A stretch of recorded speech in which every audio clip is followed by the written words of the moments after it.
নমস্কার। যুক্তি তর্ক সঙ্গে অর্কই আপনাদের স্বাগত। আপনাদের সঙ্গে আমি অর্কপ্রভ সরকার। আজকে শিরোনামটা দিয়েছি পশ্চিমবঙ্গে আসন্ন বিধানসভা নির্বাচনে তৃণমূল কংগ্রেস কটি আসন পেতে পারে। দেখুন, এই প্রসঙ্গে যাওয়ার আগে দু একটা জিনিস নিয়ে কয়েকটা কথা বলা প্রয়োজন। অবশ্যই সেগুলো বাংলার ভোটের ফলাফলে নির্ণায়ক ভূমিকা নেবে।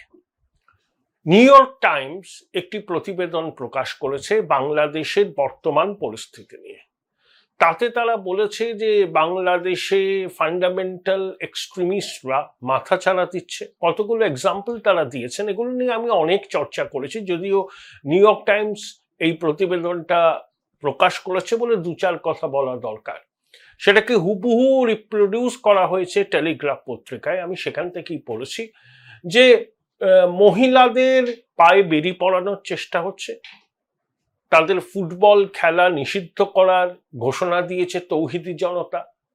তারা কিভাবে কি পোশাক পরবেন, কিভাবে পরবেন, ওড়না কিভাবে পরবেন, এগুলো নিয়েও তৌহিদি জনতা ফরমান জারি করছে।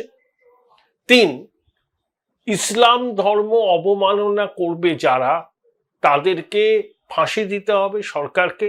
যদি সরকার ইতস্তত করে তাহলে ওই এক্সট্রিমিস্টরাই এক্সিকিউশন করবে। এগুলো হচ্ছে পুরোপুরি ধর্মান্ধ রাষ্ট্র, জঙ্গি রাষ্ট্রর দিকে পথ চলা। জামাতে ইসলামীর বক্তব্য হচ্ছে তারা অবশ্যই ইসলামিক শাসন চান, কিন্তু সেটা হবে তুরস্কের মতো। মজার কথা, এরদোগানের আমলে তুরস্কে আবার গণতন্ত্র কোথায়, কোথায় বা সমান অধিকার? আসলে ইসলামিক বিশ্বে গণতন্ত্রের ধারণা কিছু নেই। বিচ্ছিন্নভাবে আছে, ইন্দোনেশিয়ায় কিছুটা আছে, টার্কিতে একসময় ছিল, বাকি সব জায়গায় ফেইল্ড ডেমোক্রেসি। গণতন্ত্রের সাধনা সেখানে হয়নি। তাহলে আমরা যেটা বারবার বলছিলাম যে বাংলাদেশ হচ্ছে জঙ্গি দেশ, বাংলাদেশ হচ্ছে ধর্মান্ধ রাষ্ট্র, বাংলাদেশ হচ্ছে টেরোরিজম, এক্সট্রিমিজম, অর্গানাইজড ক্রাইমের এপিসেন্টার, সেটা পশ্চিমী বিশ্ব একই সুরে কথা বলছে দেখে ভালো লাগলো। এর অভিঘাত তো আমাদের পশ্চিমবঙ্গেও পড়বে এবং পড়ছেও। সংখ্যালঘুরা নির্যাতিত হচ্ছেন, এথনিক ক্লিনজিং এর উদ্যোগ নিয়েছে ইউনূসের জঙ্গি প্রশাসন, তার অভিঘাত পশ্চিমবঙ্গের রাজনীতিতে পড়বে তো বটে। 3, মেদিনীপুর শহরে একটা মিছিল বেরিয়েছিল, সম্ভবত ওটা ঈদের আগে। সেখানে পাকিস্তানের একটা রিলিজিয়াস পলিটিক্যাল আউটফিট তেহরিকে লাব্বাইক পাকিস্তান, তার নেতার ভাষণ শোনানো হয়েছে। এই তেহরিকে লাব্বাইক পাকিস্তান কিছুদিন আগেই লাহোর, করাচি, ইসলামাবাদকে অবরুদ্ধ করেছিল ওই ধর্ম অবমাননার কয়েকটা বিষয়কে সামনে নিয়ে। এরা অত্যন্ত কুখ্যাত একটি সংগঠন। তার নেতার ভাষণ নাকি শোনানো হয়েছে সেই সমাবেশে। সত্যি মিথ্যা জানি না, কিন্তু সমাজ মাধ্যমে অনেকে এটা নিয়ে চর্চা করছে। এই 3টে ঘটনার কথা বললাম কেন? তার কারণ হচ্ছে পশ্চিমবঙ্গে এবারে নির্বাচনটা হবে একেবারে ধর্মের ভিত্তিতে। হিন্দু মুসলমানের ভোট হবে। আমরা 10 বছর আগেও পশ্চিমবঙ্গের এই ছবি দেখতে অভ্যস্ত ছিলাম না, কিন্তু বর্তমানে এটাই বাস্তব, এটাকেই আমাদের মেনে নিতে হচ্ছে। রুটি কাপড়া মাকান, কর্মসংস্থানের বিষয়টা পিছনের সারিতে চলে গেছে। শাসক দল তৃণমূল কংগ্রেস পরিষ্কার করে বলছে যে তারা ধর্মীয় সংখ্যালঘুদের রক্ষাকর্তা, তারা মুসলমানদের বিজেপি জুজু দেখাচ্ছে এবং মুসলিম ভোটকে তাদের বাক্সে ফেলবার জন্য চেষ্টার কসুর করছে না। বিগত 2-3টে নির্বাচনে তৃণমূল কংগ্রেস এই ভূমিকায় সফল। তারপরে আছে একটা বেনিফিশিয়ারি, যারা বিবিধ সরকারি প্রকল্পের সুবিধাভোগী। এই সবটা মিলিয়ে যদি আপনি দেখেন তাহলে তৃণমূল কংগ্রেসের প্রাপ্ত ভোটের হার লোকসভা নির্বাচনের নিরিখে 46%। তারা 29টি এই লোকসভায় জিতেছে, 200-র উপরে বিধানসভা আসনে তারা এগিয়ে আছে।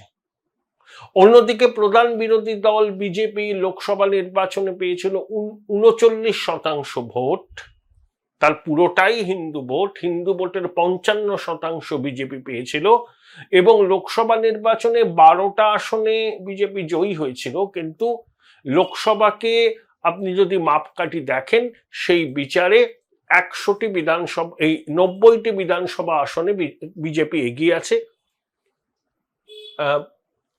বেশিরভাগ 121টি পুরসভা আছে রাজ্যে, তার মধ্যে 70-এর উপর পুরসভায় বিজেপি এগিয়ে আছে এবং কলকাতা কর্পোরেশনের প্রায় 50টির কাছাকাছি ওয়ার্ডে বিজেপি এগিয়ে আছে।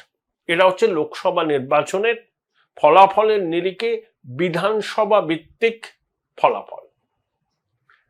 তারপর India Today mood of the nation একটা সমীক্ষা করেছিল, তাতে পশ্চিমবঙ্গের কি অবস্থা তারা জানিয়েছিল। তাতে তারা বলেছিল যে তৃণমূল কংগ্রেস যে 46% ভোট পায়, সেই 46%ই ভোট তারা পেতে পারে এই মুহূর্তে ভোট হলে, কিন্তু বিজেপির প্রাপ্ত ভোট বেড়েছে 1%, 39% থেকে তারা পেয়েছে 40%, মানে পেতে পারে এই মুহূর্তে ভোট হলে, মানে India Today mood of the নেশনের সমীক্ষা অনুযায়ী।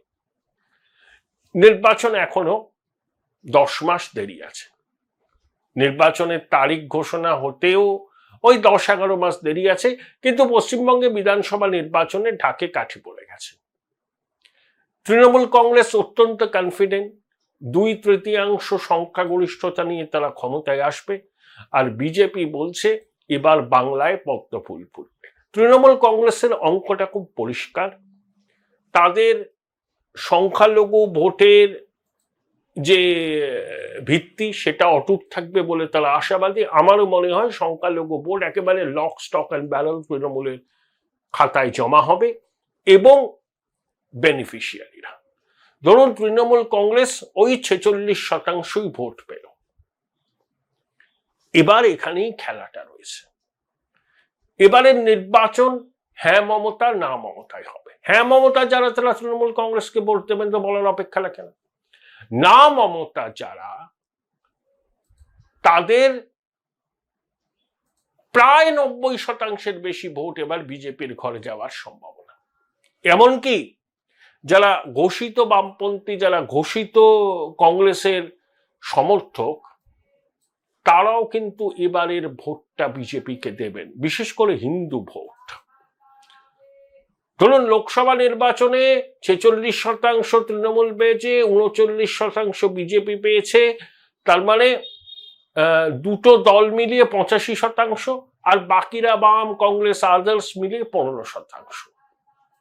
এই আদার্স যেটা 15% আছে, সেই 15% ভোট কি বাম কংগ্রেস অন্যরা ধরে রাখতে পারবে? বারবার সম্ভাবনা নেই, আমার ধারণা ধরে রাখতে পারবে না।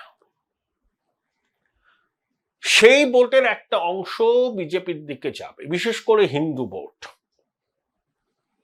বাম কংগ্রেসের হিন্দু ভোট বিজেপির দিকে যাওয়ার সম্ভাবনা রয়েছে। এখন বামেদের ভোটারদের একটা শ্রেণী বিভাজন আছে। একদল আছেন যারা একেবারে কট্টর বামপন্থী, তারা কোনো অবস্থাতেই বাম ছাড়া অন্য কাউকে দেবেন না, তারা মতাদর্শগতভাবে অত্যন্ত কমিটেড। এটা প্রত্যেক দলের থাকে, কিন্তু তাদের সংখ্যা ক্রমশ কমছে। তাদের একটা অংশ আবার বামপন্থীদের দেবেন, জোট হলে কংগ্রেসও পাবে, বা কংগ্রেসের একদম যারা কোর ভোটার তারা দেবেন, সেটা কত নেগলিজেবল। আর বামেদের ভোটারদের দুটো ভাগ আছে। একটা বড় অংশ, সেটা সিংহভাগ, তারা তৃণমূল কংগ্রেসের প্রতি তাদের প্যাথোলজিক্যাল বিদ্বেষ আছে। তারা মনে করছে যে এই মুহূর্তে বাম কংগ্রেস জোটের পক্ষে তৃণমূলকে টেক্কা দেওয়া সম্ভব নয়, তাদের ভোটটা পুরোটা বিজেপিতে শিফট করবে। আর একটা বামপন্থী ভোটার আছে যারা বিজেপিকে ভয় পায়, তারা মনে করছে বাম কংগ্রেস বিজেপিকে রুখতে পারবে না, তাদের একটা অংশ আবার তৃণমূলের দিকেও যাওয়ার সম্ভাবনা। যেটা 2021-এ আমরা নো ভোট টু মমতা যে এই নো ভোট টু বিজেপি যে ক্যাম্পেইনটা হয়েছিল, সেই ক্যাম্পেনের সুফল তো তৃণমূল পেয়েছিল। বামেদের একটা ভোট তৃণমূলের বাক্সে যায়, এবং অনেক যেগুলো খুব মার্জিনাল সিট, সেখানে তারা নির্ণায়ক ভূমিকা নিয়েছিল। এর বাইরে পশ্চিমবঙ্গের ভোটের খুব একটা এদিক সেদিক হওয়ার সম্ভাবনা নেই। এখনো 10 মাস দেরি আছে, আমি এই মুহূর্তের কথা বলছি। অনেক কিছু পরিবর্তন হতে পারে। তৃণমূলের পালে বিরাট হাওয়া আসতে পারে, বিজেপির পালেও হাওয়া লাগতে পারে, ইত্যাদি। কিন্তু লড়াইটা তৃণমূল বনাম বিজেপি, হ্যাঁ মমতা না মমতা। এবার আসুন, ঠিক যে ফলাফলটা লোকসভায় হয়েছে, শতাংশের বিচারে যে যে শতাংশ ভোট পেয়েছে, ধরুন সেই শতাংশ ভোটই তারা পেল 26-এর বিধানসভা নির্বাচনে, তখন কিন্তু ফলাফল 2021-এর আশেপাশেই হবে। ধরুন তৃণমূল 200-202-3টে আসন পাবে, বিজেপি ওই 87 থেকে 90টার মধ্যে আসন পাবে, বাম কংগ্রেস পেলেও 1-2টো আসন পেতে পারে। তার মানে তৃণমূল যদি 46% ভোট ধরে রাখতে পারে, বিজেপি যদি 39% ভোট ধরে রাখতে পারে লোকসভায় যারা যা পেয়েছিল, তাতে ফলাফল 2021-এ যা হয়েছিল তার আশেপাশেই হবে। তৃণমূলের 10-12টা কমবে, বিজেপির 10-12টা বাড়বে, এর বাইরে কিছু হবে না। এবং তৃণমূলকে 15 বছরের প্রতিষ্ঠান বিরোধিতাকেও সামলাতে হবে, তার একটাতে এফেক্ট পড়বে, কিন্তু তাতে সরকারের কোনো বদল হবে না। ড্যাং ড্যাং করে তৃণমূল জিতবে।